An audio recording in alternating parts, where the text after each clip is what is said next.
अध्याय 14। श्री गणेशाय नमः। श्री सरस्वते नमः। श्री गुरुभ्यो नमः। जय जय जी ओंकार ब्रह्म, स्मरता हूँ तेरा नाम, सदा रहे पुरुषोत्तम नाम तेरा मुख पर। तेरी सत्ता के कारण चलते तीनों भुवन, आप होकर दयावान तारते अपने भक्तों को। तू भक्तों की माता रूपी माया, रहती बनकर छाया, अनेक कुलों ने उद्धार पाया तेरी कृपा से। आपके गुणों का महान वर्णन न कर सके विद्वान, वहाँ मैं तुच्छ इंसान कैसे कर सकता हूँ। मैं अनाथ मतिहीन बारंबार यह मांगे दान, इस ग्रंथ का पूर्णत्व जान है तुझ पर आश्रय। अपने इस नरेंद्र दास को करिए कृपा पात्र इसको, यही विनती है आपको हे प्रभु। पिछले अध्याय किया कथन, कपिल मुनि कहे वराह पुराण, पृथ्वी एवं वराह भगवान इनका संवाद। इस अध्याय में देखे स्कंद पुराण को, मनुष्य देह के महत्व को कैसे समझाया अपनी माता को ऐतरेय ऋषि ने। इस उपदेश का प्रश्न जिसने रखा वो है अर्जुन कृष्ण सखा, कहिए मुझे वह कथा हे नारद जी आप। ब्रह्मर्षि नारद बताए, ऐतरेय आख्यान सुनाए, उसे हम मन में संजोए, ऐसी थी इच्छा उनकी। नारद जी ने कहना आरंभ कर कहा, महिसागर संगम पर पवित्र स्थान जहाँ पर विद्वान निवास करे, यहाँ निवास करे इतरा एवं मांडुकी, ऐतरेय नामक संतान उनकी। ओम नमो भगवते वासुदेवाय इस मंत्र की दीक्षा दी नारद जी ने। अखंडता से मन ही मन जप करता सतत गहन, नहीं अधिक संभाषण करता किसी से। पिता ने ऐतरेय से कहा समझा कर उसे, शांत न रहा करो ऐसे लोग क्या कहेंगे। फिर भी न किसी से बातें करता, पिता को लगी रहती चिंता, मानसिक रोगी तो नहीं इस बात की। पिता ने किया विवाह फिर से, पिंगा नामक युवती से, 4 पुत्र हुए उससे, फिर भी यह रहा निर्बुद्धि। पुत्र के ऐसे व्यवहार से पिता व्यवहार करे तिरस्कार से, देखे इतरा को ईर्ष्या से और दोष दे उसको। ऐतरेय के पिता की दूसरी पत्नी पर अधिक आस्था उसकी, पहली पत्नी इतरा की उपेक्षा करने लगा। इतरा बुलाकर पुत्र को पास, कहे अब जीने की नहीं आस, नहीं सह सकती और उपहास तेरे कारण। यह मनुष्य देह नष्ट कर जाती हूँ जब छोड़कर, तब छूटूंगी इस जीवन से दुष्कर हमेशा के लिए। माता के बोल सुनकर ऐतरेय ने उपदेश कर कहा, आत्महत्या यह पाप घोर मानते इस जग में। आत्महत्या करने वाले जीव को नरकवास भोगना पड़े उसको, आगे आता नहीं जन्म को किसी भी योनि में। ज्ञानी मनुष्य के लक्षणों में कहा है अध्यात्म शास्त्र में, विचारशील व्यक्तित्व में क्या विवेक नहीं होना चाहिए। मनुष्य देह दुर्लभ पाता, कर्म करने को माता, योग्य कर्म कर प्राप्त करता मुक्ति को। पिछले जन्म जो कर्म करते उसी से सुख दुख मिलते, हमारे द्वारा नहीं टलते दुख जीवन के। इस जन्म अच्छे कर्म करने से पिछले दुख कम होते जिसमें, परंतु सभी भोग इसमें नहीं टल सकते। कुछ भोग कुछ दिनों तक, कुछ भोग महीनों तक, कुछ भोग चले जीवनांत तक, मृत्यु समय आने तक। पिछले जन्म की जैसी गलती उससे अनुसार सजा मिलती, छोटी गलती की छोटी होती सजा प्राप्त। जैसा हमसे गुनाह होता वैसा ही दंड मिलता, उसी प्रकार कर्म को मिलता भोग रूपी दंड। कोई हो तुच्छ या महान, नियति नियम एक समान। सुनो कथा मांडव्य ऋषि की महान इस विषय में। मांडव्य अति महान ऋषिवर, समस्या उनकी अपरंपार, निवास करे होकर एकाकार हस्तिनापुर में। परिसर नगर के बाहर का, वहाँ आश्रम था ऋषि का, ध्यान धारणा और तपस्या का चलता नित्य दिनक्रम। नहीं कष्ट कभी किसी को, ना किया ना जाना नगर को, आश्रम ही में रहे नित्य को मांडव्य ऋषि। एक बार हुआ ऐसे, अमावस की रात हुए जैसे, राजमहल में चोर घुसे चोरी करने के उद्देश्य से। लूटा राजमहल जब, लेकर खजाना सब, पहुंचे आश्रम तक छिपने के उद्देश्य से। सिपाही लगे पीछे उनके, चोर दौड़े सरपट उनसे, दौड़ की स्पर्धा में सिपाहियों से भागने में सफल हुए। आश्रम के पीछे जाकर छिपने की जगह देखकर बैठा वहां छिपकर कुछ देर तक, पीछे नहीं कोई आता देखकर बांटने लगे धन वहीं पर। इधर सिपाही आश्रम देखकर आए उस स्थान। ध्यानस्थ मांडव्य ऋषि को सिपाही ने पूछा उनको, क्या आपने देखा किसी चोर को इस ओर आते। महाराज कुछ बोलते नहीं, यहाँ कुछ दिखता नहीं, चोर अथवा अन्य नहीं खजाने जैसा।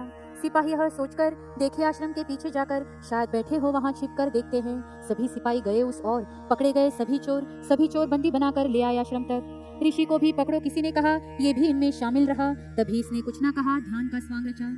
चोरों को संग ऋषि को लाए, कारागृह में बंदी बनाए, दूसरे दिन सूली पर चढ़ाए सभी अपराधियों को। सभी चोर सूली लटके, मांडव्य ऋषि सूली पर अटके। सिपाही घबरा यह देख के अब क्या करें। राजा को जब मिला समाचार, आया उस स्थान दौड़कर, मांडव्य ऋषि को देखकर माथा पीट लिया। गलती आई राजा के ध्यान में, चूक हुई थी अनजाने में। मांडव्य ऋषि से क्षमा मांग उन्हें नीचे उतरना आरंभ किया। नीचे उतारना लगे जिस समय, एक स्तंभ टूटा उस समय, एक टुकड़े से मांडव्य हुए जख्मी। टुकड़ा घुसा गले में, रक्त प्रवाह शुरू हुआ पल में। असह्य वेदना में ऋषि नीचे गिरे। मुनि कहे सिपाहियों से, टुकड़ा निकालो जल्दी से, तुरंत बाहर खींचो इसे, दर्द सहन नहीं होता। वह टुकड़ा लगे खींचने, बड़ी जख्म की जिसने, रक्त प्रवाह रुकने का नाम न ले, बड़ी मात्रा में रक्त प्रवाह से। ऋषि परेशान हुए जिससे, अंत में उसी घटना से गए प्राण ऋषि के। पहुंचे लिंग रूपी देह लेकर, यम रूपी पहुंचे आकर, प्रश्न का लेने ही उत्तर यमराज से। उन्हें देख कापी यम की जान, कारण ऋषि थे महान, किया न कभी पाप कर्म अनजान उन्होंने कभी। ये हुआ कैसे यम भी ना समझे इसे, शांत रहने ऋषि से हाथ जोड़ विनती की। चित्रगुप्त ने खोज की सारी कुंडलियां दफ्तर की, तब वहां से प्राप्त की जानकारी ऐसी। रहते हुए पिछले जन्म को इन्होंने पकड़ा एक पक्षी को, बचपन में खेलते हुए इसको गले में डाली एक टहनी। टहनी को बालक ने घुसाई गले में, उसने पक्षी को छोड़ा उड़ने उस स्थान पर। वह पक्षी उड़ पाए ना, पंख बहुत छोटे थे ना, बड़ी टहनी के कारण उड़ना असंभव हुआ। इसलिए चढ़कर ऊंचे शिखर पर पक्षी को छोड़ा उड़ने वहां पर नीचे गिरा जोर से धरती पर वह पक्षी। बालक ने उसे उठाकर टहनी जो पड़ी थी फंसकर, किया प्रयत्न निकालने का खींचकर, पर न निकली। कोई उपाय न देखकर निकाली बलपूर्वक खींचकर, आई गलफड़े फाड़कर वह टहनी बाहर। रक्त प्रवाह आरंभ हुआ, उसी से उसका अंत हुआ, वही पाप कर्म हुआ इस जन्म में भो। ऐसा है माते मर्म, जान ले तू ये कर्म, जो भी हुआ पाप कर्म ये वह भोगना होगा ना। ईश्वर ने प्रत्येक जीव का जमा खर्च रखा है, उसका हिसाब अनुसार उसका जवाब देना होता है। राजा हो या भिखारी, बालक वृद्ध अथवा नारी, जमा खर्च की जिम्मेदारी प्रत्येक को लेनी होती। यह व्यवस्था सारी यमदेव की है जिम्मेदारी। चित्रगुप्त उनके सचिव सुविचारी, हिसाब किताब के तज्ञ। यम का बुलावा आया जिसको, जाना पड़ेगा छोड़ इस जग को, कोई भी रोकर दिखाए इनको कोई फर्क नहीं पड़े। रिश्तेदार सब रोया किए, पर विचार करे किस लिए, नहीं मिलेगा इसलिए जाने वाला जो देना चाहता था। जग में नहीं कोई किसी का, पुत्र पुत्री मामा काका या नहीं माता पिता पत्नी का सच्चा प्रेम हम पर। मृत्यु समय अपने संग में आता है कोई कहे हमें, सब इस माया के बाजार में रिश्ते नाते। आता है खाली हाथ जाता है खाली हाथ, न मिले किसी का साथ, रिश्तेदार बाट जो होते जाने की। आते समय खुद है रोता, जाते समय दूसरों को रुलाता, जन्म के समय आनंद होता, मृत्यु के समय दुख देखो। जाते समय जो रहता मान सम्मान पद प्रतिष्ठा, लड़की लड़का उस पर जताता अधिकार अपना। कुछ प्रमाण में प्रतिष्ठा देती, साथ कुछ समय तक रहती, फिर काल के गर्त में जाती विस्मृत होकर। इसलिए माता छोड़ दीजिए, आत्महत्या का विचार न कीजिए, लाभ हानि समझनी चाहिए प्रत्येक को अपनी। सभी है स्वार्थी जग में, धन संपत्ति की लालसा में, इकट्ठे हैं आसपास में रिश्तों के रूप में, केवल अपने स्वार्थ हित में, केवल अपने स्वार्थ हित में, दूसरों को डाले दुख में, स्वयं की प्राण रक्षा में कुछ भी करे मनुष्य। जिसने किए हम पर उपकार उसे भी देते विसार, स्वार्थ बनाता अपार कृतघ्न मनुष्य को। एक समय चंद्रवश को हुए धर्मगुप्त नामक राजा, जो पुत्रवत प्रेम करते प्रजा को, थे बड़े धार्मिक, अनेक यज्ञ हवनादि किए, अनेक ऋषियों के आशीर्वाद प्राप्त किए, प्रसन्न कर लिए देवी देवताओं को। सभी प्रजा आनंदित थी, सुख शांति से रहती थी, शत्रु मित्र सभी में थी राजा की प्रतिष्ठा। एक दिन करते हुए आखेट को पहुंचा राजा वन को, वहां पशु आते पानी पीने को नदी किनारे। एक बड़े से वृक्ष पर करेंगे निवास रात भर, ऐसा विचार कर ढूंढा बरगद का पेड़। जैसे रात गहरी हुई प्राणियों की आहट हुई, पेड़ पर सावधान हुई राजा की नजरें। इतने में एक रीछ वहां पर दौड़ते हुए चढ़ा पेड़ पर, उसके पीछे लगा था सिंह। राजा ने देखा, राजा ने हिम्मत न की सिंह का शिकार करने की, रक्षा अपने प्राणों की करने आया रीछ पेड़ पर। उसी पेड़ के नीचे आकर बैठा सिंह करने ही शिकार, भरने लगा हुंकार क्रोध से। बहुत समय बीता ऐसे, सिंह न हटा जगह से, रीछ ने कहा ऐसे धर्मगुप्त से, अगर हमें है जीवित रहना, एक दूसरे की सहायता करना, इसलिए है मेरा कहना, 3 घंटे तुम सो जाओ, पश्चात मैं सोऊंगा, तुम्हें जगाऊंगा, तब तक सिंह पर ध्यान रखूंगा मैं। अब राजा कहे मैं तैयार हूँ, पहले मैं सो लेता हूँ, फिर पहरा देने उठता हूँ तुम्हारी रक्षा को। रीछ ने कहा राजा को, निश्चिंत हो सो जाओ, मत घबराओ इस सिंह को, मैं हूँ पूर्णतः जागा। राजा को सोता देखकर सिंह कहे देख ऊपर, इस मनुष्य को धकेल कर तुम पाओ जीवन दान। रीछ कहे सिंह को, चाहिए खा जाओ मुझको, मैं न धकेलूंगा इसको कभी।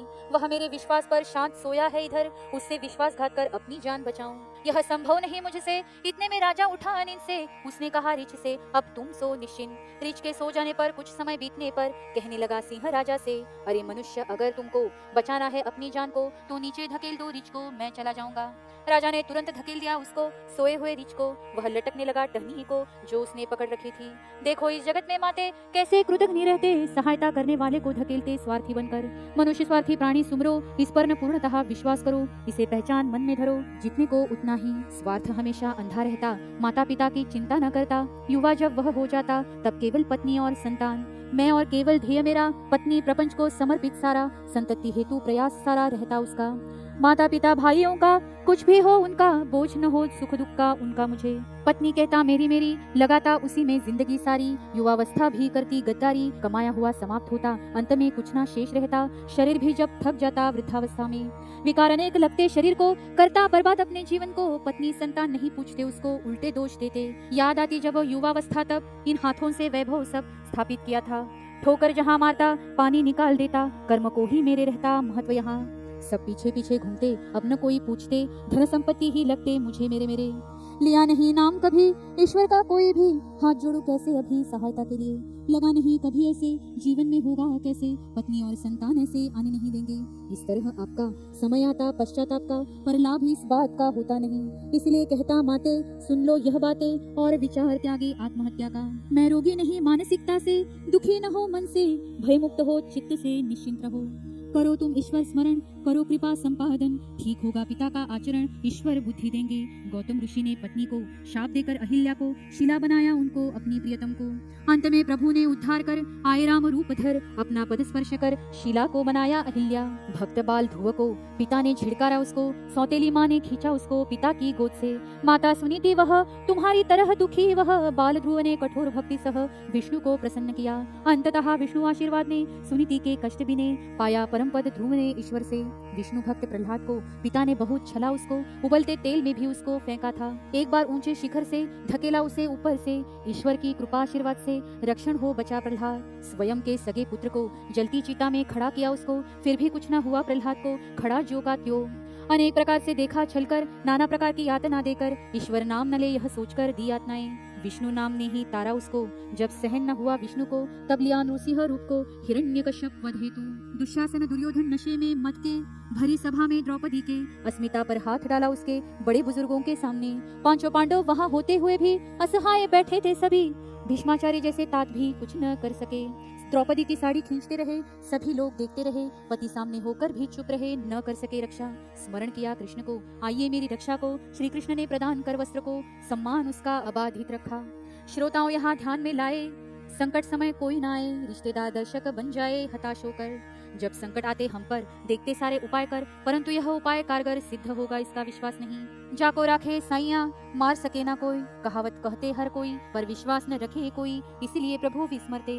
पूर्ण विश्वास रहता संतों का, वो जानते अस्तित्व ईश्वर का, तभी कहलवाते दास चरणों का। स्वयं को आदर्श रखिए संतों का, तब ईश्वर होगा आपका, तारणहार इस विश्व का संकट के समय। श्री नरेंद्र दास द्वारा रचित यह ग्रंथ लीलामृत सुने सदा प्रेमी भक्त, निष्ठा रख ईश्वर पर। इति चतुर्दशोध्याय समाप्त। जगत गुरु नरेंद्राचार्य महाराज की जय। सद्गुरु कार सिद्धेश्वर महाराज की जय। संत शिरोमणि गजानन महाराज की जय। आद्य जगत गुरु रामानंदाचार्य महाराज की जय। सियावर रामचंद्र की जय। परम पूज्य कानिफनाथ महाराज की जय। द्वितीय खंड समाप्त।